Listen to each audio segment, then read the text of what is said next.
Let's go Dolphins! Chris Grier confirmed another signing, and the atmosphere behind the scenes has become heated. The Dolphins need a team that is truly competitive to make it to the playoffs or perhaps a Super Bowl. I know many of you don't believe that this is possible. The past seasons have left us frustrated, but deep down I still believe that we will turn things around. But I also know that a lot of changes will have to happen. Anyway, I want to hear from you, Miami Dolphins fan. Would you like to see the Dolphins play in a Super Bowl? If so, hit the like button hard. If possible, write something like this: I will still see the Dolphins in the Super Bowl. God help us. Now let's get to the point. The Miami Dolphins made another move in free agency, adding linebacker Willie Gay Jr. to a one-year deal. This signing is part of what is becoming a strategic youth movement under Chris Grier and Mike McDaniel. Gay, who is just 27, has started 55 games over the past 5 seasons and brings speed, physicality, and experience to a linebacker core that has been gradually revamped this offseason. With additions like Terrell Dodson, KJ Britt, and now Willie Gay Jr.,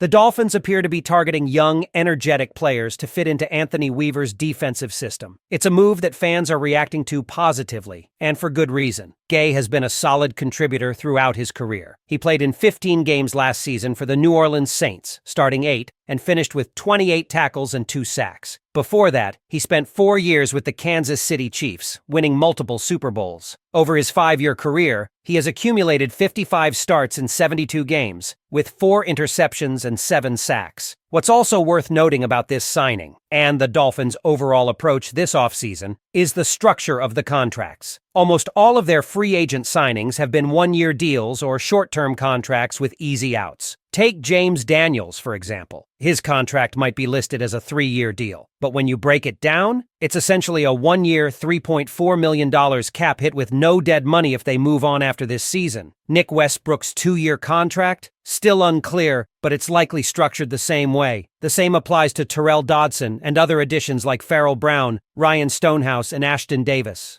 This approach suggests some uncertainty about the team's long-term direction. Maybe McDaniel and Grier aren't 100% secure in their jobs, or perhaps they're just trying to keep flexibility open for next offseason. Whatever the case, Miami is being cautious with their spending, prioritizing affordable, short-term deals over big, long-term commitments. Now, while the addition of Willie Gay Jr. is a solid move, it doesn't completely solve all of Miami's issues. There are still clear needs at defensive tackle, guard, safety, and especially cornerback. And let's be honest, after going 8-9 last season, the big question is whether the team has actually gotten better. Sure, injuries played a huge role in 2023, but injuries happen to every team. The front office needs to do more to build depth and ensure the roster is strong enough to compete at a high level even when key players go down. One thing that's frustrating is how the Dolphins are handling certain situations, like waiting on Calais Campbell. He's still available, and Miami seems to be sitting back instead of aggressively pursuing him. There are other veteran defensive tackles out there, too: Raekwon Davis, John Jenkins, and Benito Jones, to name a few. But the longer they wait, the fewer options they'll have. A lot of quality players have already been scooped up. Guys like Dalvin Tomlinson and Levi Onwuzurike, who would have been great fits, are off the board. The draft is just around the corner,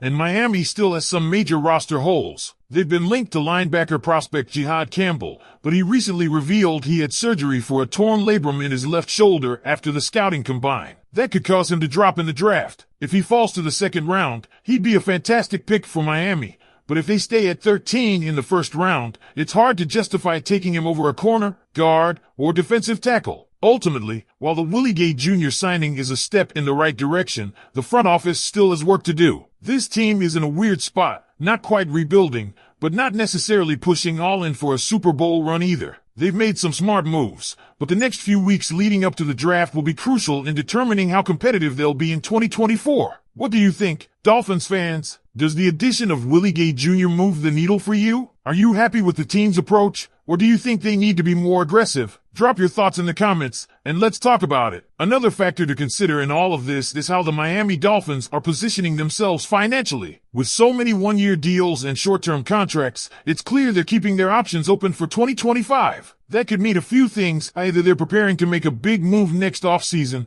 or they're bracing for the possibility that this season doesn't go as planned and they need to pivot. It's no secret that Chris Grier's tenure as general manager has been under heavy scrutiny. The Dolphins have built a talented roster over the past few years, but they haven't been able to get over the hump in the playoffs. Mike McDaniel is entering his third season as head coach, and while his offensive system has been explosive, the team still hasn't proven it can consistently beat top-tier opponents. So is this offseason approach about buying time? Are they hedging their bets, hoping for one more shot with this core while keeping flexibility for a potential reset next year? And that brings us to the quarterback situation. Let's be real, Tua Tagovailoa is heading into a make-or-break season. He's played well when healthy, but that's the problem. His durability is still a major concern. The Dolphins haven't locked him up with a long-term extension, and given how this offseason has played out, that seems intentional. If they were fully committed to Tua as their long-term guy, wouldn't they have been more aggressive in building around him? Instead, they've taken a conservative approach, loading up on depth pieces rather than making a splash move to put them over the top. That's why the draft will be so important. If Miami is serious about contending in 2024, they need to nail their first-round pick. Cornerback is arguably their biggest need. Xavier Howard is gone,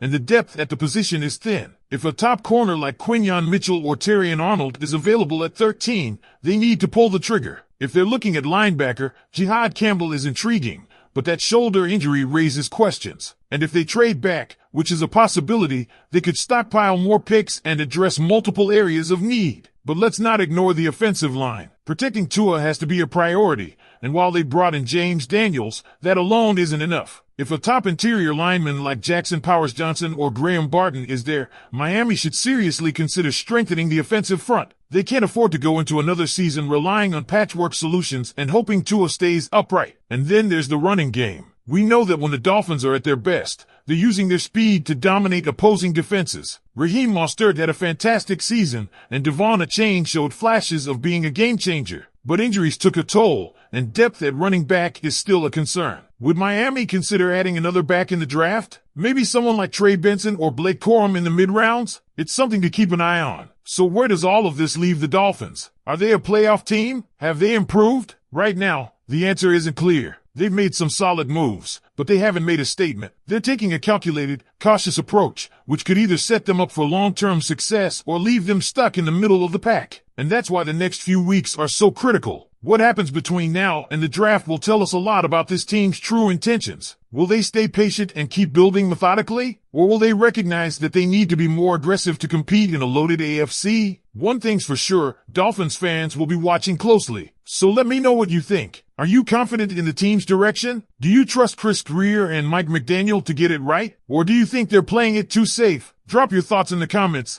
and let's break it all down. Another aspect that can't be overlooked is how the Dolphins stack up against their AFC rivals. The conference is loaded with elite quarterbacks, Patrick Mahomes, Josh Allen, Joe Burrow, Lamar Jackson, and now even young talents like C.J. Stroud. So the pressure is on. The front office has a vision, but now they need to execute. What happens in the draft and any remaining free agency moves will determine if this team is a true contender or just another wild card hopeful. What do you think, Dolphins fans? Are they on the right track? Let's talk about it.